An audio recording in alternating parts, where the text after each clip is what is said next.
क्या क्या नहीं कराए। कन्या विक्रयणो लोभात दंपति नाम च कलकल। कलयुग आने पर पिता अपनी कन्या को बेचने लग जाए। आज यह स्थिति कई कई दिखाई पड़ती कि माता पिता ही कन्या को बेच देते। ये सब कलयुग का धर्म। नारद जी बड़े दुखी हुए सब देखकर और भ्रमण करते करते वृंदावन पहुंचे। वृंदावन में नारद जी को बड़ा विचित्र दृश्य दिखाई पड़ा। क्या दिखा? बोले वहां एक स्त्री रो रही थी और उसके अगल बगल दो पुरुष पड़े थे वृद्ध। कई स्त्रियां उसकी सेवा कर रही थीं। नारद जी ने सोचा कोई होगी। तब तक उस स्त्री ने नारद जी को बुलाया और कहा, हे मुनिवर, आप मेरा दुख दूर करो। नारद जी ने पूछा, क्या दुख है, आप कौन हो? उस देवी ने कहा, मैं भक्ति हूं। नारद जी ने कहा, भक्ति हो? बोले हां। बोले कहां से आई हो? कासी तुम का विमऊ, ये तुम्हारे अगल बगल पड़े हुए दोनों पुरुष कौन है? नार्यः का पद्मलोचना, ये सुंदर नेत्रों वाली जो देवियां तुम्हारे अगल बगल सेवा कर रही हैं, ये कौन है? बद देवी सविस्तारम, विस्तार से आप बताओ। स्वस्य दुखस्य कारणम, आपके दुख का कारण क्या है, आप बताओ। उस देवी ने कहा, मैं भक्ति हूं। अच्छा, और ये दोनों जो मेरे अगल बगल पड़े हुए हैं बूढ़े, ये मेरे पुत्र हैं। एक का नाम ज्ञान है, एक का नाम वैराग्य है। और ये मेरी सेवा करने वाली जो स्त्रियां हैं, देवियां हैं, ये नदियां हैं। गंगा, जमुना, सरस्वती, कावेरी, कृष्णवेणा, अलकनंदा, तुंगभद्रा, कृतमाला, पयस्वनी, ये पवित्र नदियां देवी के रूप में मेरी सेवा कर रही हैं। नारद जी ने कहा, भक्ति महारानी, आपके ये पुत्र ज्ञान वैराग्य ये बूढ़े हो गए, क्या हो गया इनको? भक्ति महारानी ने कहा, काल योगेन जर्जरो, कलयुग ने इनको बूढ़ा बना दिया। कितना सुंदर संकेत है। भक्ति हमारे आपके हृदय में, उस भक्ति की सेवा के लिए ही हम जा जाकर के गंगा, जमुना, सरस्वती में डुबकी लगाते हैं। लेकिन इसके बाद भी ज्ञान वैराग्य बूढ़े पड़े हैं। न ज्ञान दृढ़ हुआ, न वैराग्य दृढ़ हुआ।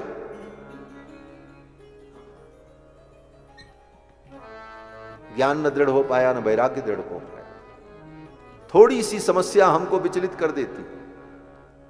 ज्ञान वैराग्य कहता है कि अगर ज्ञान वैराग्य दृढ़ हो गया तो संसार में कैसी भी परिस्थिति आ जाए व्यक्ति को दुख नहीं होगा।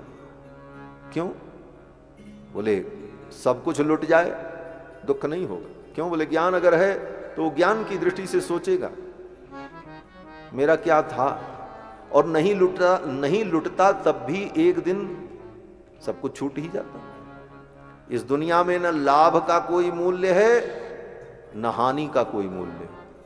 अगर सूक्ष्म दृष्टि से विचार करो तो इस दुनिया में न कुछ लाभ हुआ, न कुछ हानि हुई।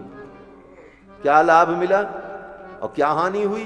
बोले न कुछ लाभ है, न कुछ हानि है, अंत में सब बराबर है। ये ज्ञान की दृष्टि से जब सोच लेंगे तो बड़ी से बड़ी परिस्थितियां आ जाने पर भी आप विचलित नहीं हो, दुखी नहीं हो। तब भक्ति का आनंद मिलेगा। जनक जी महाराज का पूरा नगर जल गया, समृद्धशाली नगर जल गया। अष्टावक्र जी ने कहा, राजन तुम्हारा नगर जल गया और तुम दुखी नहीं हुए? जनक जी ने कहा, अनंतम बत में वित्तम, मेरा जो धन है वो तो अनंत है। मिथिलायाम प्रदीप्तायाम न में किंचित प्रदह्यते, इस मिथिला के जल जाने पर भी मेरा क्या जला, मेरा कुछ था ही नहीं। तो वह ज्ञान उनको संभाल लिया। हम संभल नहीं पाते, विचलित हो जाते हैं, दुखी होते हैं, रोते हैं, तड़पते हैं, यहां तक कि उस अज्ञान के कारण आत्महत्या कर लेते हैं, मरने को तैयार हो जाते हैं, मारने को तैयार हो जाते हैं। ये क्यों? क्योंकि हमारे जीवन में न ज्ञान दृढ़ हो पाया, न वैराग्य दृढ़ हो पाया। आज ज्ञान वैराग्य दृढ़ हो जाए तो समाज की 90% समस्याएं स्वतः समाप्त हो जाए। जिन समस्याओं को समाप्त करने के लिए बड़ी बड़ी व्यवस्थाएं बनाई गई, बड़े बड़े कानून बनाए गए, बड़े बड़े नियम बनाए गए, बड़ी बड़ी सावधानियां बरती जाती हैं, वो सारी समस्या इतने मात्र से दूर हो जाए कि लोगों में ज्ञान वैराग्य दृढ़ हो, नहीं होता। और ज्ञान वैराग्य बूढ़े हैं, कलयुग के प्रभाव से कलयुग ने उनको बूढ़ा कर दिया। भक्ति महारानी कहती हैं इनको आप ठीक कर दो तो हम सुखी हो जाएं। भक्ति को सुखी करने का उपाय यही है कि ज्ञान वैराग्य दृढ़ हो जाए। भक्ति हमारे आपके हृदय में है, लेकिन ज्ञान वैराग्य ठीक नहीं, इसलिए भक्ति सुख का अनुभव नहीं कर पा रहे। भक्ति के सुख का अनुभव हम नहीं कर पा रहे, उसका वास्तविक रस आनंद नहीं ले पा रहे।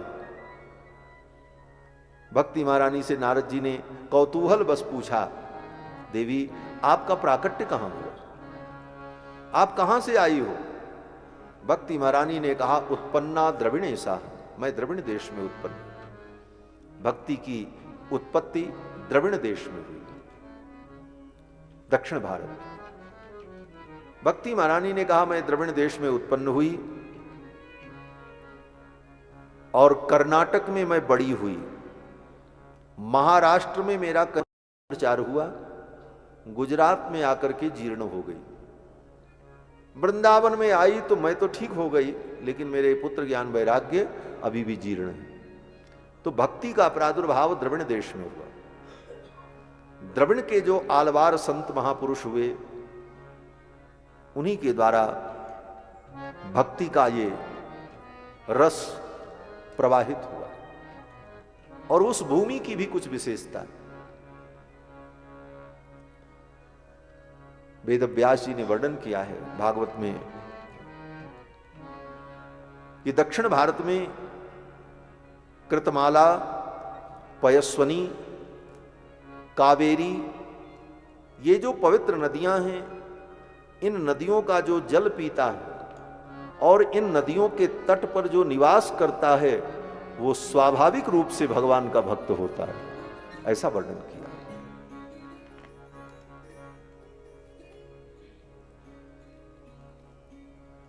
वेद व्यास जी कहते हैं, कलौ खलु भविष्यन्ति नारायण परायणा। कलयुग में विशेष रूप से भक्त सभी युग में होते हैं, सभी देश में होते हैं, परंतु कलयुग के विषय में एक विशेष बात वेद व्यास जी ने भागवत में कही कि कलौ खलु भविष्यन्ति नारायण परायणा। कलयुग में भगवान नारायण के विशेष भक्तों का प्रादुर्भाव होगा। कहां पर होगा? बोले द्रविणेषु भूरिशः, द्रविण देश में अधिक मात्रा में, द्रविणेषु च भूरिशः। भक्त सब जगह होंगे, विरोध नहीं है, भक्त उत्तर में भी होंगे, पूरब में भी होंगे, पश्चिम में भी होंगे, लेकिन द्रविणेषु च भूरिशः, दक्षिण में बहुत भक्त होंगे, भूरिशः। और कहा भी कि ये पिबन्ति जलम तासाम, उन नदियों का जो जल पिएंगे, जो उस तट पर रहेंगे, उनके हृदय में स्वाभाविक भगवत भक्ति का प्रादुर्भाव, विशेष करके कलयुग। इसीलिए द्रविण देश में जो भक्त हुए और उन्होंने जो भक्ति के सूक्ष्म सिद्धांत का अनुभव किया, वही प्रसाद लोगों को बाद में यत्र तत्र प्राप्त हो। आज भी वो सिद्धांत जो है वो अद्भुत है। दक्षिण के जो ऐसे महान भक्त हुए, नम्माळवार, पेरियाळवार, तिरुमंगई आळवार, पोंडरडप्पोडी आळवार, ये महापुरुष जो हुए और जितने आचार्य हुए सब द्रविड़ देश में, जिन्होंने धर्म की रक्षा की और वैष्णव सिद्धांत को आगे बढ़ाया, भक्ति को बढ़ाया, ऐसे महान आचार्यों का भी प्रादुर्भाव द्रविड़ देश में हुआ। श्री षटकोप सूर्य का द्रविड़ में आविर्भाव हुआ, भगवान रामानुजाचार्य का प्रादुर्भाव द्रविड़ देश में, वल्लभाचार्य जी का प्रादुर्भाव द्रविड़ देश में, मध्वाचार्य का प्रादुर्भाव द्रविड़ देश में, निम्बार्काचार्य का प्रादुर्भाव, विष्णु स्वामी का प्रादुर्भाव द्रविड़ देश में। तो द्रविड़ देश जो है वो भक्ति का मूल है इस कलयुग में।